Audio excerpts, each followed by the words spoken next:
తాకట్టులో ఉన్న బంగారాన్ని విడిపించి ఆ రోజున్న మార్కెట్ ధర కట్టి మిగిలిన డబ్బును మీకు అందిస్తుంది కొమ్మూరి గోల్డ్.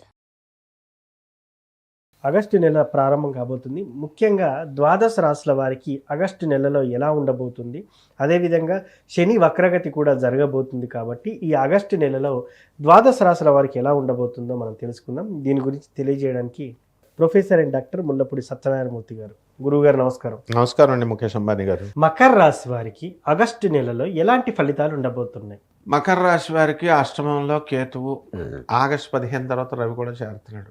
అందువల్ల అనవసరమైన టెన్షన్స్ అనేటటువంటి మకర రాశి వాళ్ళకి వస్తాయి.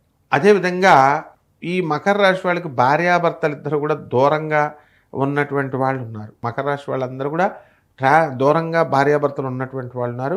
అటువంటి వాళ్ళందరూ కూడా ఒకే చోటకి ట్రాన్స్ఫర్లు అవ్వడానికి అవకాశాలు ఉంటాయి. అంటే మకర రాశి వారికి ధనస్థానంలో, వాక్స్థానంలో రాహు ఉన్నాడు. నోటికి సంబంధించినటువంటి దుర్వ్యసనాలు వస్తాయి. కొంతమందికి వ్యక్తిగత జాతకాల్లో తాగేస్తారు. కాబట్టి మనం ఏం చేయాలంటే, ఇవి కోటాను కోట్ల మందికి కామన్ ప్లాట్ఫారం మీద మనం చెప్పబడే రాశి ఫలితాలు ఇవి. వ్యక్తిగత జాతకాల్లో చూడాలి అంటే ఖచ్చితంగా మనము అది చూస్తేనే కదా వాళ్ళకి చెప్పగలుగుతాం. మామూలుగా అందరూ ఎందుకు తాగేస్తారు? అయితే మనం జాగ్రత్తగా ఇప్పుడు మకర రాశి వాళ్ళకి అష్టమంలో ఉన్న కేతు గ్రహం, రాహు కుంభరాశిలో ఉన్న కారణంగా ఇప్పుడు మా దిలీప్ శర్మ శిష్యుడు ఉన్నాడు.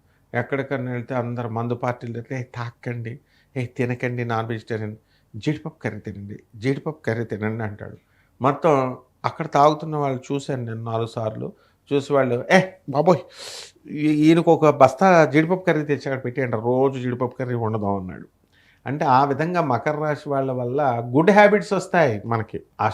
మొత్తం మందు గిందు ఇవన్నీ కూడా వచ్చేటటువంటి వాళ్ళు మకర రాశి వాళ్ళు దిలీప్ శర్మ నుంచి ఏం నేర్చుకోవాలంటే, మనవాడు ఎలాగైతే డైవర్ట్ చేసి మందు నుంచి జీడిపప్పు కర్రీ వండుకొని తినమన్నాడు, ఆ విధంగా ఆరోగ్యం చాలా మంచిగా ఉంటుంది మంచి వాళ్ళతో తిరిగితే. చెడ్డ వాళ్ళతో తిరిగితే ఏమంటారు? ఒక సిద్ధాంతిని ఒక ఆయన దగ్గరికి పంపించారు. ఏమంటే మా ఆయన మందు తాగేస్తున్నాడని తగ్గించమనండి అంటే, తగ్గించడానికని వెళ్ళాడు ఆ సిద్ధాంతి. వెళ్ళిన తర్వాత ఆయన ఏమంటాడు, గ్లాస్ పెట్టి పర్లేదు కొంచెం వేయండి, పర్లేదు ఏం చేయదండి కొంచెం వేయండి అంటే, ఈ సిద్ధాంతి కూడా తాగితే ఒక సందర్భంలో వాళ్ళ ఆవిడ గారు ఏమన్నారండి, ఇదేంటండి బాబు మీరు తాగడం మానేయమంటే మీరు కూడా తాగేస్తున్నారేటండి వాళ్ళతో అంటారు. అంటే మకర రాశి వాళ్ళకి బుధుడు, ఆ బుధుడు ప్రభావం వల్ల చెడ్డవాళ్ళతో తిరిగితే చెడ్డ ఫలితాలు వస్తాయి, చెడ్డ బుద్ధులు వచ్చేస్తాయి. మంచి వాళ్ళతో తిరిగితే మంచి బుద్ధులు వస్తాయి. కాబట్టి ఎట్టి పరిస్థితుల్లో మనం ఈ మకర రాశి వాళ్ళు ఆగస్టు నెలలో వీళ్ళు చక్కగా మంచి వాళ్ళతో తిరగాలి. అలాగే రవి అష్టమంలో ఉన్న కారణంగా మనకి విపరీతమైన తలనొప్పి వస్తుంది. హెల్త్ అసలే ఇప్పుడు కరోనా వైరస్ విజృంభిస్తుంది ఈ నెలలో. అందువలన ఇప్పటికే 6 కేసులు చచ్చిపోయారు. హైదరాబాద్లో 1 కేసు రిజిస్టర్ అయింది. అందువల్ల చాలా జాగ్రత్తగా ఉండాలి. షాపింగ్ కాంప్లెక్స్కి, బంగారాలు కొనుక్కోవడానికి ఇట్లా వెళ్ళకూడదు ఎక్కువ జనం ఉన్నవాళ్ళు. శ్రావణ మాసం వస్తుంది, చక్కగా పూజలు చేసుకుంటూ ఇంట్లోనే ఉండాలి. ఇకపోతే రైతుల దగ్గరికి వచ్చేసరికి, ఈ రైతులు వ్యవసాయం చాలా కష్టపడతారు అండ్ వీళ్ళు తీర్చేస్తారు కూడా అప్పులు. తీర్థయాత్రలకు వెళ్తారు.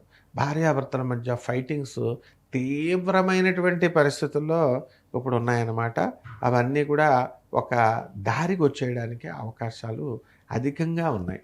కాబట్టి మకర రాశి వాళ్ళకి కొన్ని గొడవలు జరుగుతాయి అన్నమాట, లవర్స్. అందువలన వీళ్ళు లవర్స్ ఉన్నటువంటి వాళ్ళు జాగ్రత్తగా ఉండాలి. అనవసరమైనటువంటి డిస్కషన్ పెట్టుకోకండి. ఆ తర్వాత ఈ రాశుల వాళ్ళ వీళ్ళు ఉంటారు బ్రదర్స్ అండ్ సిస్టర్స్, వాళ్ళకి డబ్బులు ఇచ్చి వీళ్ళు హెల్ప్ చేస్తారు, వీళ్ళు చక్కగా చదివిస్తారు. వాళ్ళు శుభ్రంగా సెటిల్ అయిపోయిన తర్వాత వీళ్ళని పట్టించుకోకపోతే బాధపడకూడదు. ఆ విధంగా ఉంటుంది. గురువుగారు, ఈ రాశి వారికి ఏ పరిహారం చేసుకుంటే బాగా కలిసి వస్తుందంటారు?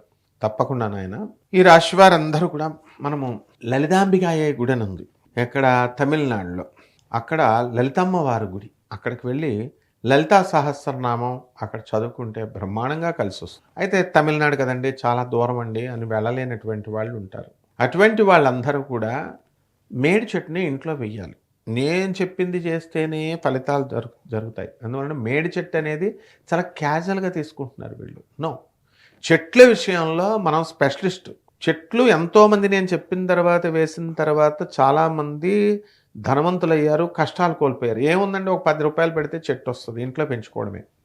అదే లక్షలు పెట్టి వీళ్ళు హోమం చేయాల్సిన పని లేదు. మేడి చెట్టు మొదల్లో కుండీలో వేసుకొని పెంచాలి. మేడి చెట్టు మొదల్లో అనగాదేవి, దత్తాత్రేయ స్వాముల వారు, తర్వాత 64 యోగిని గణాలు ఉంటారు. దీనివల్ల వీళ్ళందరూ కూడా టాప్ రేంజ్కి వెళ్ళిపోతారు వీళ్ళు. మనం తులసి చెట్టుకి పూజ చేస్తూ ఉంటాం కదా, ఆ విధంగా ఈ యొక్క తులసి చెట్టుకి చేసినట్టుగా మనం దత్తాత్రేయ స్వామి వారికి మేడి చెట్టుకు చేయాలి. దిగంబర దిగంబర శ్రీపాదవల్లభ దిగంబర, దిగంబర దిగంబర శ్రీపాదవల్లభ దిగంబర. చూడు నీ కళ్ళలో ఎంత తన్మయత్వం వచ్చేస్తుందో, దిగంబర భక్తుడు అయిపోయాను, దత్తాత్రేయుడు భక్తుడు. ఆ విధంగా తన్మయత్వం రావాలి ప్రతి ఒక్కడికి, ఏదో క్యాజువల్గా చదివేస్తున్నట్టు కాదు, కళ్ళంట నీళ్ళు రావాలి. అలాగే ఈ రాశి వారికి అందరికీ కూడా మనకి శనిని మనం స్పాసిఫై చేయడం కోసం ఏం చేయాలండి అని అంటే, శని జపం చేసుకోవాలా, శని స్తోత్రాలు చదవాలా, శనికి కిలోంపావు నల్ల నువ్వుల్ని నల్లని వస్త్రాలను ఇచ్చి పేద బ్రాహ్మణులకి శనివారం నాడు ఉదయం 8 గంటలకి దానం చేసుకోవాలి. అలాగే రావి చెట్టు ప్రదక్షిణాలు చేయమని చెప్పేస్తారు అందరూ. ఒక్కడైనా సరే రావి చెట్టుకి నీళ్లు పోయిరా నాయన ఒక్క బకెట్ అని చెప్తాడా? నో, చెప్పరు. చెట్లు నరికేయమని చెప్తారు. ఫారెస్ట్ డిపార్ట్మెంట్ ఒక్కొక్క చెట్టు నరికినందుకు 500 రూపాయలు వేస్తుంది ఫైన్. కాబట్టి ఈ పరిహారాలు చేసుకునేటటువంటి వాళ్ళు ఎక్కడో గుళ్ళల్లో ఎవరో వేసిన రావి చెట్టుకి ప్రదక్షిణాలు చేస్తే ఫలించదు. వీళ్ళ ఇంట్లోనే రావి చెట్టును వేసుకోవాలా, పెంచాలి. పెంచి చక్కగా నీళ్లు పోసి రావి చెట్టుకి శనీశ్వర స్వామివారి యొక్క అనుగ్రహం లభిస్తుంది వీళ్ళకి కనుక ప్రదక్షిణాలు చేసినట్లయితే. ఆ రకంగా ఈ యొక్క రాశివారు శని ప్రదక్షిణాలు అనేటటువంటివి చేసుకోవాలి. అలాగే ఈ యొక్క దేవాలయాల్లో మనము చెప్పినట్టుగా ఈ యొక్క లలితా అమ్మవారి దేవాలయానికి కుదిరితే వెళ్ళొచ్చు. అలాగే 108 సార్లు శని జపం చేయాలా, శని స్తోత్రాలు చదవాలా, శనికి కిలోంపావు నల్ల నువ్వుల్ని నల్లని వస్త్రాన్ని ఇచ్చి పేద బ్రాహ్మణులకి శనివారం నాడు ఉదయం 8 గంటలకి దానం చేసుకోమని చెప్పాను కదా, దాంతో ప్రదక్షిణాలు. అదేవిధంగా రాహు కూడా రాహు జపం చేయాలా, రాహు స్తోత్రాలు చదవాలా, రాహు కిలోంపావు వినువల్ని ఆవుపేడ రంగు ఉన్నటువంటి వస్త్రాన్ని ఇచ్చి పేద బ్రాహ్మణికి దానం చేసుకోవాలి.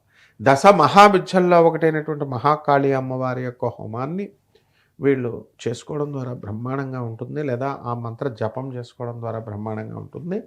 ముఖ్యంగా పేదవారికి, అనాథలకి, వికలాంగులకి, సాధువులకి దాన ధర్మాలు చేసుకోవలసినటువంటి అవసరం ఉంది. వీళ్ళకి చేస్తేనే గురుమండల వ్యవస్థలో ఉన్నటువంటి గురుగ్రహం కదిలి వీళ్ళకి హెల్ప్ చేస్తుంది తప్ప, మనం ఏదో తీర్థయాత్రలకు వెళ్ళిపోయాం, మన డబ్బులు ఖర్చు పెట్టుకొని మనం ఫ్లైట్లలో వెళ్ళాం, ట్రైన్లలో వెళ్ళాం, దేవుడికి 10 రూపాయల కొబ్బరికాయ, పెద్ద దేవాలయాల్లో కొబ్బరికాయలు కొట్టమని కూడా చెప్పరు. ఏదో పంతులకు ఒక 50 రూపాయలు వేసాం, 100 రూపాయలు వేసాం, మనకు 1 కోటి రూపాయలు ఇచ్చేయాలా, ఇలాంటివి కుదరవు. భక్తిగా పేదవారికి, అనాథలకి, వికలాంగులకి, సాధువులకి చేసినప్పుడు మాత్రమే వస్తుంది ఫలితం. ఇది నేను ఎందుకంటే అనుభవపూర్వకంగా చెప్తున్నాను. మా గురువులంతా కూడా జగద్గురువులు కాబట్టి జ్యోతిష సార్వభౌములు. మా గురువుగారు మధురకృష్ణ శాస్త్రి గారు అంటే ఇప్పుడు జాగ్రత్తగా చేసుకోవాలి. అంతేకాకుండా ఈ రాశి వారికి మనము ఈ యొక్క కంద దీపము అని పెడతారు. ఆ కందను తీసుకొచ్చి చక్కగా మంగళవారం నాడు సుబ్రహ్మణ్యేశ్వర స్వామివారి ముందు పెట్టాలి. అలాగే బూడిద గుమ్మడికాయ ఉంటుంది. గురువారం నాడు కాలభైరవ దీపం అంటే కుష్మాండ దీపం, దాన్ని ఇలా నరికేసి నువ్వుల నూనె పోసి నల్లని ఒత్తు, అందరూ చెప్తున్నట్టుగానే మనం ఒత్తు ఏదైనా పర్లేదు, నల్లని ఒత్తు చెప్తున్నారు కదా, ఏదో ఒక ఒత్తు వేసి ఆ కాలభైరవుడికి మనం పూజ చేసుకుంటే సరిపోతుంది. థ్యాంక్ యూ గురువు గారు. ఏ రాశి వారికి ఎలా ఉండబోతుంది, అదేవిధంగా చాలా చక్కటి పరిహారాన్ని కూడా చెప్పాడు. ధన్యవాదాలు. ధన్యవాదాలు.